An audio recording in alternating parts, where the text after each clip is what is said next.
pumirma. Bago mapirmahan yun, merong certificate of acceptance, merong certificate of completion. Bago po bayaran ng COA yan, pipirma ang resident auditor. Ibig nyo sabihin na bayaran ito nung walang pumirma na auditor? Sus Mariosep, wala nga ang compliance eh. Wala akong pakialam sa pre-audit. I'm not asking you about the pre-audit. Meron kayong post-audit eh. Yes, I have 1 minute. Yeah. Andito bang COA? Sinong COA representative? Morning. Yes, ma'am. This is on ghost projects already paid. BIR Commissioner Romeo Lumagi Jr. said contractors found guilty of under-declaration or evading taxes will not be issued updated tax clearances, effectively disqualifying them from future government projects and suspending settlement of their current contracts. He addressed reports on ghost flood control projects, which the government had fully paid for and declared as completed, but which, upon subsequent verification and validation, were discovered to have never been actually constructed or physically undertaken. Malinaw na sa BIR report na ito na may mga proyektong fully paid pero hindi naman ginawa. Paano nakakalusot ito sa inyong post-audit at bakit hindi kaagad nakikita bago ma-release ang final payment? Can you respond to that, Mr. Chair? Your Honor, the audit team or the audit teams under the DPWH has already issued notices of disallowances based on the absence or non-submission of the disbursement vouchers, and dun din po sa mga may technical deficiencies noted by the audit teams po. Yun nga. Itong mga project na ito nga, na verified, validated, na ghost projects talaga, hindi ginawa. So ano nga ang papel ng COA dito? Hindi ninyo ito nakita. Sabi mo, granting na post-audit ginawa ninyo. Yes po. Pero ito fully paid na eh. Yes So po, we Your Honor. presume na Yes po. nag-conduct na kayo ng post-audit dito. Meron na po, Your Honor, hindi po siya na post-audit, kaya po nag-issue na po si auditor ng notices of disallowances para doon po sa mga projects na yun, Your Honor. At doon sa mga hindi po sinubmit na disbursement vouchers po. Are you happy with her answer, Senator Bato?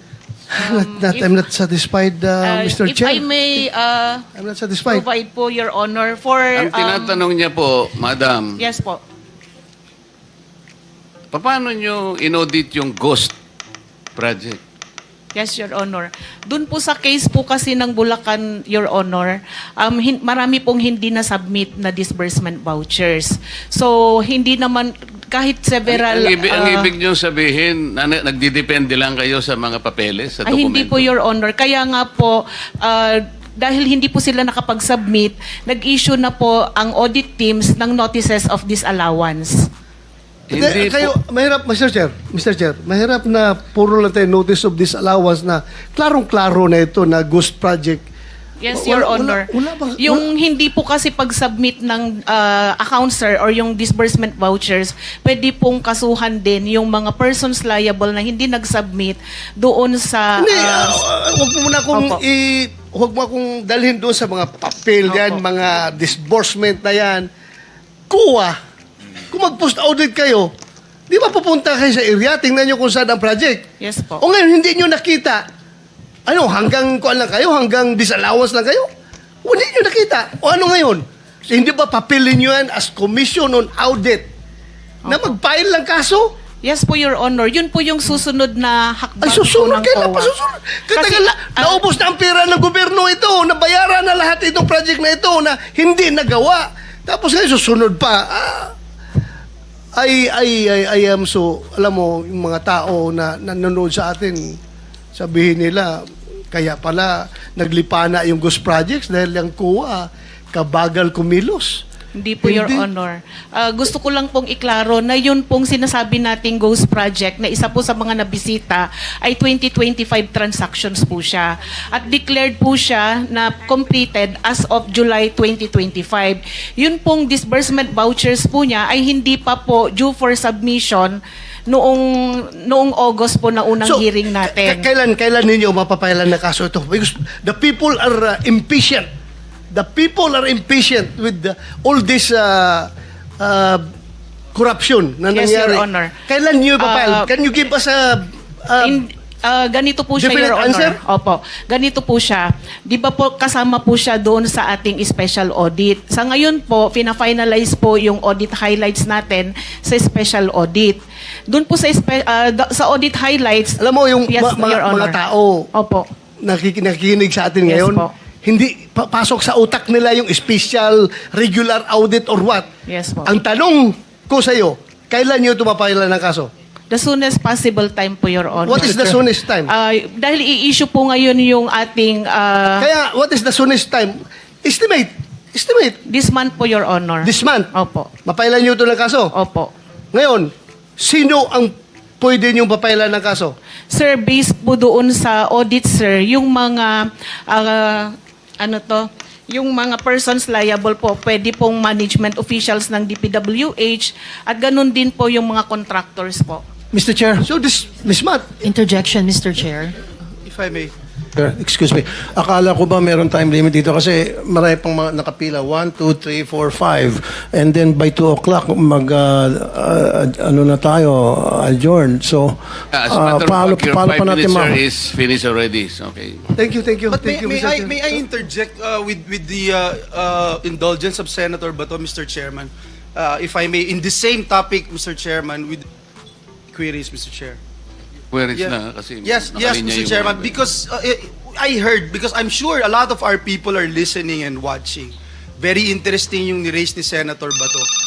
Ma'am, from COA, what's the difference between fraud audit and yung audit highlights? At binabanggit nyo, matatapos na po ito. Is that correct? Because that's the reason why the chairperson of COA is not here today, because he's finalizing it today. Am I correct, ma'am? Your Honor, opo. Yung fraud audit po, ang result po ng kanyang, or report po na lalabas, ay yung pong audit highlights po natin. The audit highlights would contain the significant or yung key takeaways po doon sa ating fraud audit, wherein the nature of the alleged fraud and the persons liable, at saka yung mga gathered po na evidence, ang lalamanin po ng ating highlights. Kailangan po ng due process, sir, kailangan po munang ipareceive doon sa mga persons liable para po mag-comment po sila at magbigay din po ng kanilang panig. Yes, now I understand. Okay? So, si Senator Bato, tinatanong niya yun, dun sa audit highlights, dun makikita yung nature ng alleged fraud, yung evidence gathered, and the parties involved. Am I correct? So, matatapos na po yan. Mr. Chairman, if I may respectfully move that we subpoena itong binabanggit ng ating guest from COA, yung matatapos nila na fraud highlights, immediately i-furnish ng copy itong Blue Ribbon Committee, even, Mr. Chairman, even while awaiting the response of the respondents. And also, once they responded, Mr. Chairman, we'd also like to subpoena the copies of the responses of the respondents as soon as they are submitted to COA. I so move, Mr. Chair. Mr. Chair, Mr. Chair, excuse me. Mr. Chair, because the last time I was here, I was only allowed 2 questions by you. And yet, mga kasamahan ko rito, bilang respeto sa mga kasamahan ko, they were allowed na 1 to sawa. Dapat maging fair ka, Mr. Chair. Pag sinabi mong 2 questions, 2 minutes talaga, you have to stick with it. You're not being fair, Mr. Chair. I am fair kasi nandito ka sa... No, kasi nung last time, sabi mo sa akin, 2 questions lamang. Sabi mo 1 question. Sabi ko, tinitipid mo ako, sabi mo 2 questions. And now, pinapayagan mo kahit na ilang questions. Be fair, Mr. Chair. Teka muna, bago tayo magkaroon ng impression na walang fair dito. Noon, sinabi ko na in the earliest statement na nag-uumpisa tayo noon at kinakailangan nating mabakate ang plenary at exactly 2:15, kaya tayo nagmadali. Kaya naman sabi ko sa inyo, pasensya na muna. Ngayon, sa dami ng gustong magtanong, kaya binigyan natin ng tigpa 5 minutes ngayon. Kaya lang, I am following a schedule here. Ito pa yung nandito kung wala na si Senator Marcos, tapos ka na. Mr. Chair, Mr. Chairman, Chair, I akala ko made po the ako yung motion, sunod Mr. kay Chairman. Senator I De La have Rosa. a pending motion, Mr. Chair. I second the motion. And Hindi, duly kasi seconded, Mr. tapusin Chair. muna natin yung bitin na ano. Kasi hindi tayo, na para tayo nagpapatintero, Madam Kowa eh. Ang tinatanong napakasimple lang, paano nyong inaudit yung ghost? Bago po bayaran ng COA yan, pipirma ang resident auditor. Pati yung area auditor ninyo, meron kayong area director eh. Ibig nyo sabihin na bayaran ito nung walang pumirma na auditor? Your Honor, ganito po yung procedure natin.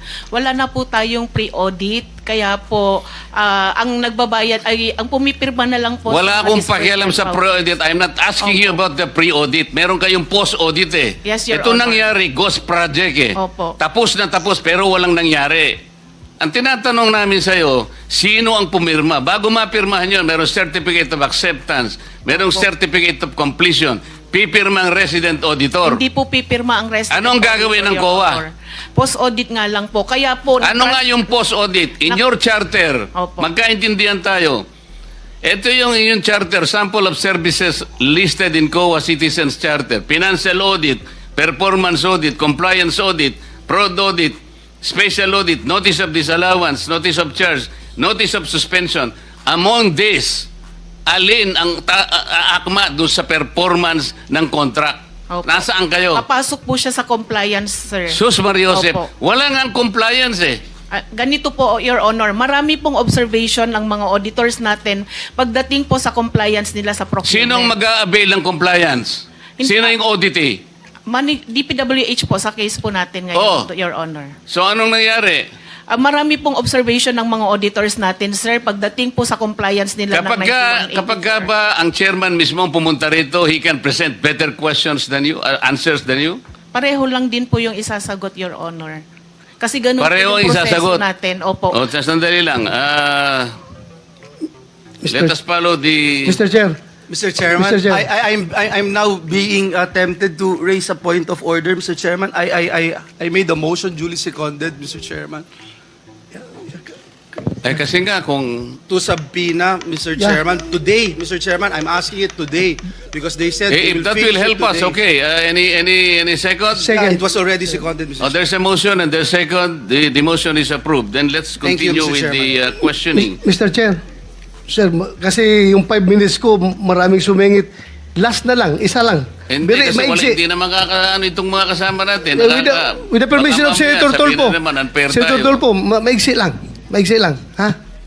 Di ba, Mr. Chair? Kasi ako ang sabi yung ng, susunod? Mr. Chair, sabi ng COA, Teka muna, with the permission of Senator Tulfo. okay lang? Clarification, Mr. Chair. Akala ko po ako yung Oo nga, kasunod kayo na po ang ni susunod. Senator Kaya De La lang, ang Rosa. daming ayaw pang bumitaw. Wala Hindi, tayong hindi. mga- Hindi ho, Maraming naghihintay sumingit. naman po Last ako. na daw, last. Tinatanong ko Oh, lang po yung last. sequence. And then Salamat, last, Mr. and then Chair. Senator Risa. Salamat, Mr. Chair. Pagkatapos wala na si Senator Amy, Senator Rapi. Yeah. Sandali lang, ikaw na. Thank you, Mr. Chair. Mr. Chairman, considering that this representation is part of the leadership, Okay. Priority, we find priority, out, Mr. priority. Chairman, Okay. the list of Last question, and then Senator Risa. Wala na si Senator Marcos, Senator Joel, Senator Rapi, Senator Robin, magkano ka? Senator Robin. And then Senator Mark. Okay. In that order. Thank you, Mr. Chair. Proceed, sir. Proceed. Ma'am COA, sabi mo kanina, kaya hindi pa kayo nakapag-file ng kaso dahil itong mga ghost projects na ito ay 2025 nangyayari. Am I correct?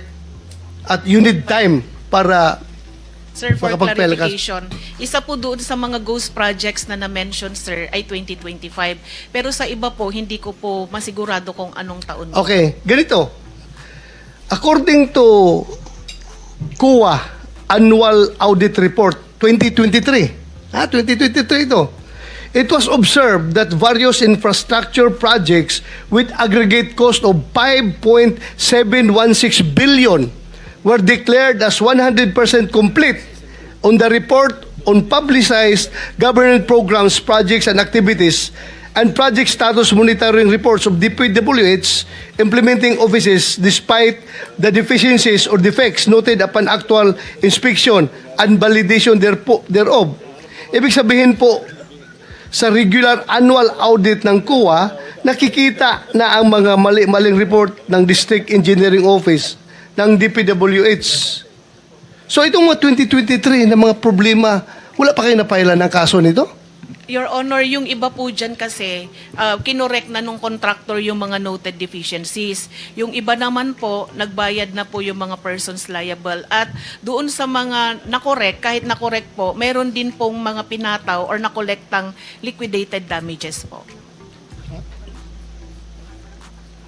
So, meaning, wala talaga nakasuhan kasi naayos nila. Naayos nila ito lahat. Kasi 5.716 billion pesos na projects.